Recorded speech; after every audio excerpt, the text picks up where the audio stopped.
পৰম শ্ৰদ্ধাৰ ডিমৌ বৃহত্ত মহিলা সমাজৰ উদ্যোগত সমূহ ডিমৌৰবাসী ৰাইজৰ সহযোগত যি দুদিনীয়া কাৰ্যসূচীৰে বৰগীত আৰু দিহানাম প্ৰতিযোগিতা অনুষ্ঠিত কৰিছে। এই দিহানাম প্ৰতিযোগিতাৰ সন্মানীয় সভানেত্ৰীকে প্ৰমুখ কৰি সন্মানীয় বিষয়ববীয়াসকল মঞ্চত আজি উদ্বোধক হিচাপে আমি কাষতে পাইছোঁ আপোনাসকলোৰে পৰিচিত দিহা সম্ৰাট বকুলবন বঁটা প্ৰাপক মোৰ ভাতৃপ্ৰতিম কমলা গগৈদেৱ, যাৰ কণ্ঠে গোটেই অসমৰ ইমূৰৰ পৰা সিমূৰলৈকে অসমীয়া সমাজ জীৱনৰ যি হিয়াৰ স্পন্দন দিহানাম, এই দিহানামক অমিয়া বিলাই গোটেই অসমৰ ইমূৰৰ পৰা সিমূৰলৈকে গুণমুগ্ধ মোহমুগ্ধ দিহানাম প্ৰেমিক আপ্লুত কৰি অহা শ্ৰদ্ধাৰ কমলা গগৈদেৱ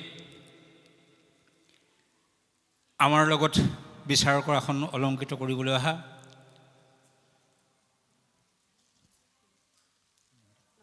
নমিতা হাজৰিকা ডাঙৰীয়ানী, মোৰ ভাতৃপ্ৰতিম বন্ধু পংকজ বৰুৱা গায়ন ডাঙৰীয়া, মঞ্চত সন্মুখত উপবিষ্ট সন্মানীয় দৰ্শকসকল, প্ৰতিযোগীসকল আৰু প্ৰচাৰ মাধ্যমৰ সন্মানীয় প্ৰচাৰকসকল, সকলোলৈকে মই জয় জয়তে শ্ৰদ্ধা ভক্তিভৰা সেৱা নিবেদন কৰিছোঁ। যিহেতুকে দিহানাম প্ৰতিযোগিতাৰ আগত কিছু কথা কোৱাৰ প্ৰয়োজন থাকে বুলি আমি নাভাবোঁ, তথাপিতো আমি কেইটামান কথা অৱগত কৰিব বিচাৰিছোঁ। আমি বিভিন্ন মঞ্চত দেখিছোঁ যে প্ৰতিযোগীসকলে মঞ্চত প্ৰৱেশ কৰি তেখেতসকলে যি দিহানাম পৰিৱেশন কৰিবলৈ আৰম্ভ কৰে, তেখেতসকল মাইক্ৰফোনটো বহুত আঁতৰত থাকে। আমি আজি এই মঞ্চৰ পৰা তেখেতসকলক অনুৰোধ জনাইছোঁ, তেখেতসকলে যাতে দিহানাম পৰিৱেশন কৰাৰ প্ৰাকক্ষণত তেখেতসকলে মাইক্ৰফোনটো তেখেতসকলৰ সন্মুখলৈ আনি লৈ তেখেতসকলৰ অনুষ্ঠান পৰিৱেশন কৰে। আমি বহু জেগাত দেখিছোঁ তেখেতলোকে মাইক্ৰফোন বহুত আঁতৰত থাকে আৰু তাৰপিছত আমাক প্ৰশ্ন কৰে যে আমি কিয় পুৰস্কাৰ নাপালোঁ। খুব সুন্দৰ পৰিৱেশন কৰে, কিন্তু তেখেতসকলৰ যি কণ্ঠস্বৰ, তেখেতসকলৰ দলীয়ৰ যি কণ্ঠস্বৰ, এই গোটেই কথা বতৰাখিনি আমি শুনিব নাপাওঁ বা তেওঁলোকৰ বাদ্যযন্ত্ৰৰ কিছু বিসংগতি আমি দেখিবলৈ পাওঁ। এই গোটেই কথা বতৰাখিনি গোটেই সামগ্ৰিকভাৱে আমি চাওঁ তেওঁলোকৰ। গতিকেলৈ আমি এই প্ৰতিযোগিতা আৰম্ভ হোৱাৰ প্ৰাকক্ষণত মই তেখেতসকললৈ এটা অনুৰোধ জনালোঁ আৰু শেষত সকলো প্ৰতিযোগীকে আজিৰ এই মঞ্চলৈ স্বাগতম জনাইছোঁ, শুভেচ্ছা জনাইছোঁ। সকলোৱে খুব সুন্দৰভাৱে তেখেতসকলৰ অনুষ্ঠান পৰিৱেশন কৰিব। বেছি দীঘলীয়া বক্তব্য নাৰাখোঁ, কাৰণ ইতিমধ্যে বহু পলম হৈ গৈছে। আমি অনুষ্ঠানৰ শেষত সামগ্ৰিকভাৱে গোটেই অনুষ্ঠানত পৰিৱেশন কৰা প্ৰতিযোগীসকলক লৈ বা উদ্দেশ্যি আমি কিছু কথা অৱগত কৰিম বা কিছু আমি বক্তব্য আগবঢ়াম। নিশ্চয় সকলো প্ৰতিযোগী দলেই শেষলৈকে থাকি এই অনুষ্ঠানভাগে সাফল্যমণ্ডিত কৰাৰ লগতে যে এই গোটেই কথা বতৰাখিনি শুনি যায়, জানি যায়, তাৰ কাৰণে আহ্বান জনাই মোৰ চমু একাষাৰ সামৰিছোঁ। কৃষ্ণ, ধন্যবাদ।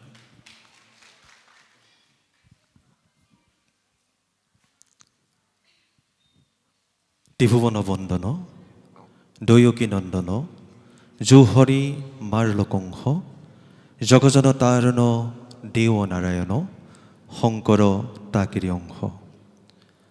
জয় জয়তে সেইজনা সৰ্বকালৰ সৰ্বশ্ৰেষ্ঠ সৰ্বকলাকৰ সৰ্বগুণাকৰ মহাপুৰুষ শ্ৰীমন্ত শংকৰদেৱ গুৰুজনাৰ শ্ৰীচৰণত কৰজোৰে সেৱা নিবেদন কৰিছোঁ।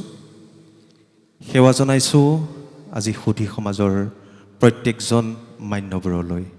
মই সকলোকে সম্বোধন কৰি সময়টো বেছি দীঘলীয়া কৰিব বিচৰা নাই, কিন্তু তাৰ ভিতৰতে আজি এই মঞ্চখনৰ উদ্বোধক হিচাপে আমন্ত্ৰণ কৰি অনা অসমৰ বাবে গৌৰৱ, বিশেষতঃ আমি তিয়কবাসী হিচাপে গৌৰৱ কৰিব পাৰোঁ, আমাৰ নিচেই কাষৰে সকলোৰে নমস্য মোৰ গুৰু কমলা গগৈদেৱ, লগতে আজি বিচাৰকৰ আসন অলংকৃত কৰিবলৈ আগবাঢ়ি অহা অসমৰ অন্যতম এজন কলা সাধক শ্ৰদ্ধাৰ প্ৰবীণ বৰা অধ্যাপক, নমিতা বাইদেউ, লগতে আজি এই মহান অনুষ্ঠানটিৰ গুৰি ধৰোঁতা উদ্যোক্তাসকল সকলোলোকে বান্য অনুসাৰে সেৱা জনাইছোঁ। আৰু আজিৰ অনুষ্ঠানটিৰ চৈতন্যতা প্ৰাপ্তিৰ পথত যিসকল প্ৰতিযোগীয়ে অংশগ্ৰহণ কৰিব সকলোলৈকে মোৰ শুভকামনা জনাইছোঁ। লগতে আজি আমাৰ সন্মুখত খুব নিষ্ঠা আৰু সততাৰে আমাৰ হকে প্ৰতিটো মুহূৰ্তত সেৱা আগবঢ়াই অহা প্ৰতিজন সংবাদ মোৰ সতীৰ্থলৈ মোৰ শ্ৰদ্ধা নিবেদন কৰিছোঁ। নাহং তিষ্ঠামি বৈকুণ্ঠে যোগিদং হৃদয় নস্য মত ভক্তা গায়ন্তী তৎতিষ্ঠামি নাৰদং। এই বাণীকে গুৰুজনাৰ অভেদ্য আত্মাস্বৰূপ মাধৱ মহাপুৰুষে ঘোষাত লিখিছে, একান্ত ভকত সবে নিৰ্গুণ কৃষ্ণৰ গুণ গাৱে সদা বসিয়া যথাত যোগীৰো হৃদয়েৰি বৈকুণ্ঠকো পৰিহৰি যোগী হৃদয়েৰি থাকা হৰি সাক্ষাতে তথাত। সঁচাৰ্থত নাম এনে এটি ব্যৱস্থা যাৰ জৰিয়তে আমি সেইজনা পৰম পুৰুষক সেৱা নিবেদন কৰিব পাৰোঁ। আৰু আজি উদ্যোক্তা মহোদয়ে এষাৰ কথা খুব সুন্দৰ কথা ক'লে, মই ভাবোঁ আপোনালোকেও হয়তো লক্ষ্য কৰিছে, নাম হৈছে আত্মা পৰমাত্মা মিলনৰ পথ প্ৰশস্ত কৰে। নামেই আত্মা আৰু পৰমাত্মা মিলনৰ পথ প্ৰশস্ত কৰে। আৰু সেই নাম গাবলৈ আমি হাবাথৈ ফুৰিব নালাগে। মহাপুৰুষ শ্ৰীমন্ত শংকৰদেৱে অসমীয়া জাতিক নামঘৰ দি গৈছে সেৱাৰ উপাসনা থলী, কিন্তু গুৰুজনাই তাতকৈ কাষতে আমি পাব পৰাকৈ এভাগ নামঘৰ দিছে, সেয়া হৈ আছে আমাৰ হৃদয়খনি। সেই ঘোষাত আকৌ কৈছে, যাৰ ৰাম কৃষ্ণ নাম নাৱে ভৱ সিন্ধু তৰি পাৱে পৰম পদ পাপি যত সদানন্দ সনাতন হেনয় কৃষ্ণক সদা উপাসা কৰোহু হৃদয়ত। আমি সকলোৱে নিজৰ হৃদয়তে সেই পৰম ব্ৰহ্মক পাব পাৰোঁ। আচলতে নিজৰ হৃদয়তে পৰম ব্ৰহ্ম পাব পৰা মানে কি? আচলতে যত জীৱ জংগম কৃত পতংগম অগণগ জগতেৰি কায়া। কথাখিনি হয়তো অকণমান দীঘলীয়া হৈছে, মই প্ৰসংগ ৰাখিহে কৈছোঁ। এইবাবে যিহেতুকে বৰ্তমান সাম্প্ৰতিক সময়ত এই যে প্ৰতিযোগিতামূলক যিখিনি নাম ব্যৱস্থা বা ভাওনা যিয়ে নহওক, ইয়াৰ কিন্তু সামৰণিৰ ক্ষেত্ৰত কিছু জটিলতাৰ সন্মুখীন হ'বলগীয়া হয়, যাৰ বাবে বহুতে এই অনুষ্ঠান আয়োজন কৰিবলৈ এতিয়া ভয় কৰা হৈছে। আৰু আমাৰ দৰে বহু বিচাৰক, আমাতকৈ বহুত উপযুক্ত গুণী জ্ঞানী বিদ্বান লোক সেই আসনৰ পৰা আঁতৰিছে।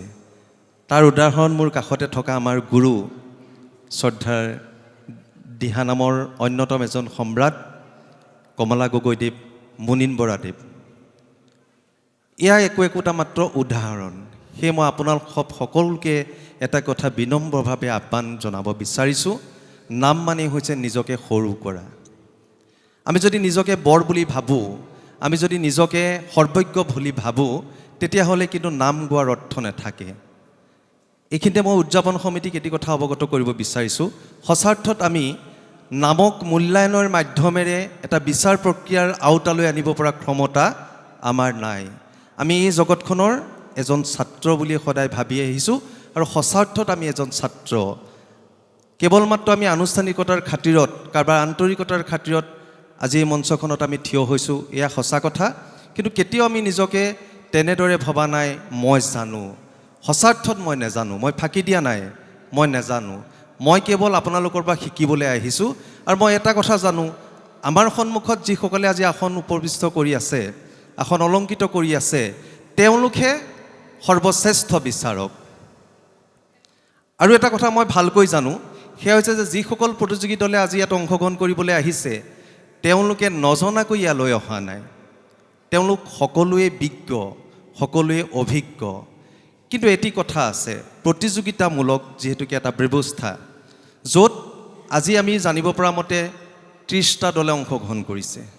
30টা দলৰ পৰা যেতিয়া 3টা দল নিৰ্বাচন কৰি দিবলগীয়া হয়, তেতিয়া বিচাৰককেইজনৰ আসনত প্ৰতিযোগীসকলে নিজক থিয়কাই চালে অনুধাৱন কৰিব পাৰিব কিমান এটা জটিল প্ৰক্ৰিয়া। কিন্তু এইখিনিতে আপোনালোকক সাক্ষী কৰি গুৰুজনাৰ চৰণত সেৱা জনাই এটি কথা অৱগত কৰিব বিচাৰোঁ, আমাৰ জ্ঞান বিচাৰ বুদ্ধিৰে আমি যিটো শুদ্ধ বুলি বিবেচিত হ'ব আজি 3জন বিচাৰকৰ বিচাৰ প্ৰক্ৰিয়াত, সেয়া আমি ফলাফলত উল্লেখ কৰিম। তাত কোনো ব্যক্তি স্বাৰ্থ বা আত্মীয়তা চিনাকিৰ কথা নাথাকিব। মই বিনম্ৰভাৱে আপোনালোকক জনাব বিচাৰোঁ, যিহেতুকে বৰ্তমান সময় হৈছে সংবাদ মাধ্যমৰ যুগ, যাক কোৱা হয় ছ'চিয়েল মিডিয়া। এই কথাবোৰ যাতে আমাৰ পৰৱৰ্তী সময়ত যাতে কোনেও ইমান এটা সুন্দৰ অনুষ্ঠানত যাতে উচ্ছৃংখল এটা পৰিৱেশৰ সৃষ্টি নকৰি মান্যতা প্ৰদান কৰে, শালীনতা বজাই ৰাখি যাতে অনুষ্ঠানটি পৰিচালনাত সহায় কৰে, তাৰ বাবে মই জয়তে সকলোৰে চৰণত সেৱা নিবেদন কৰিছোঁ। পৰিশেষত সকলোকে ধন্যবাদ জনাইছোঁ। ধন্যবাদ। জয় গুৰু শংকৰ কৃষ্ণ।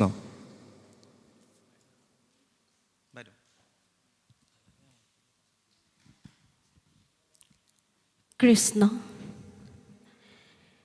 যিটো মহামতি গুৰুজনে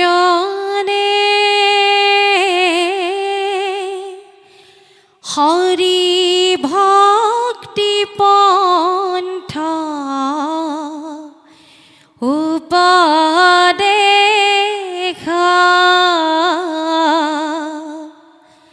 দিয়া দুখময় সংসাৰৰ পাৰ কৰে হেনয় পৰম গুৰু হৰিনা জীৱাক প্ৰতি জানানিস্থা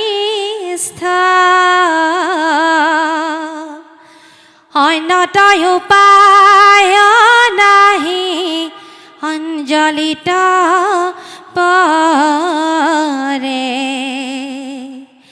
অন্যতয় উপায় নাহি অঞ্জলিত পৰে।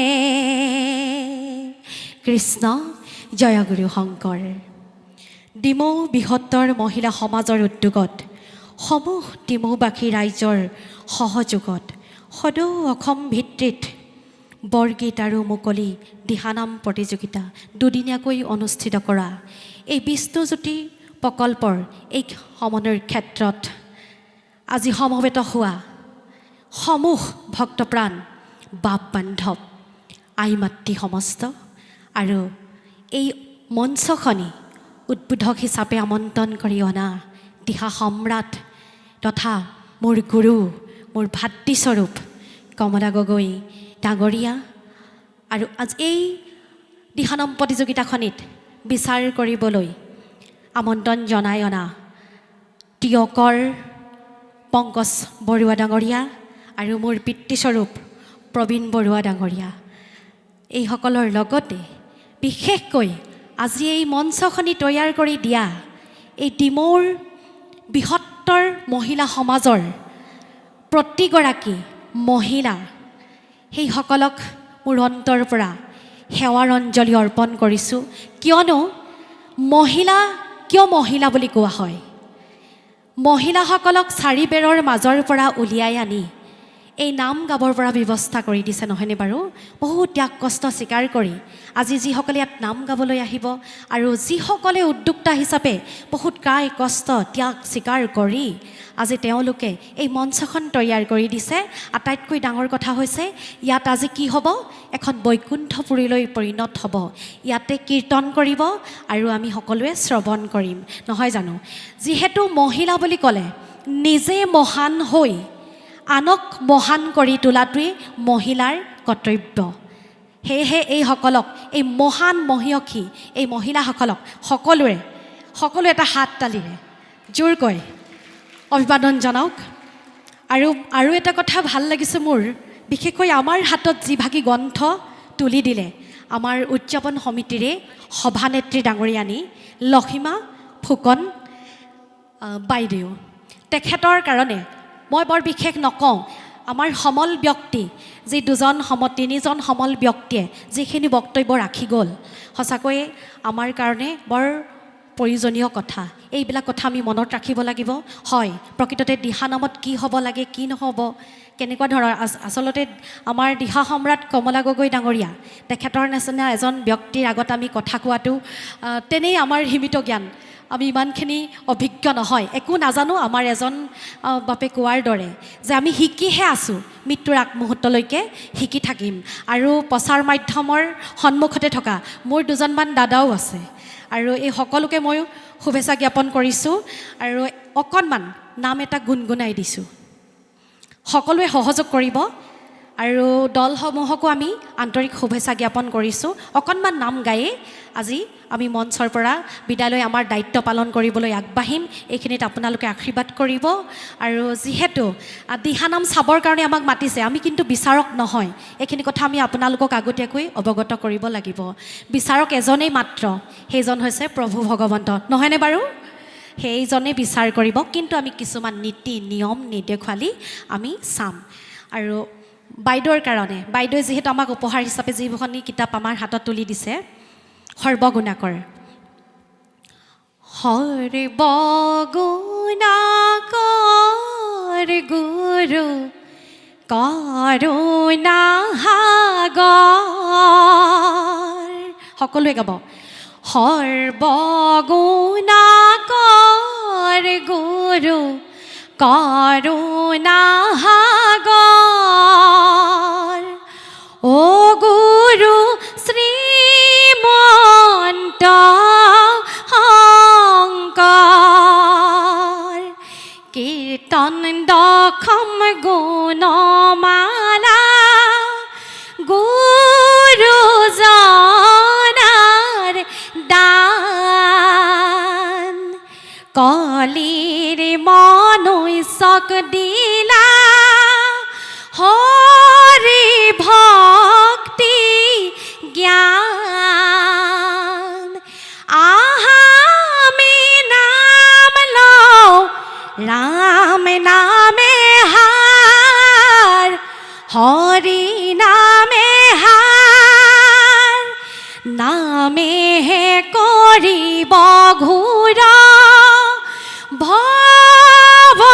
ভৱনদী পাৰ কৃষ্ণ আমাৰ কণ্ঠ ইমান ভাল নহয় বহুত সুন্দৰ সুন্দৰ নামতীসকলে দলসমূহে ইয়াতে এই মঞ্চতে পৰিৱেশন কৰিবহি আমি সকলোৱে শ্ৰৱণ কৰিম সকলোকে মোৰ অন্তৰৰ পৰা সেৱাৰ অঞ্জলি অৰ্পণ কৰি আমাৰ শুভেচ্ছামূলক বক্তব্য সামৰণি মাৰিছোঁ কৃষ্ণ জয় গুৰু শংকৰ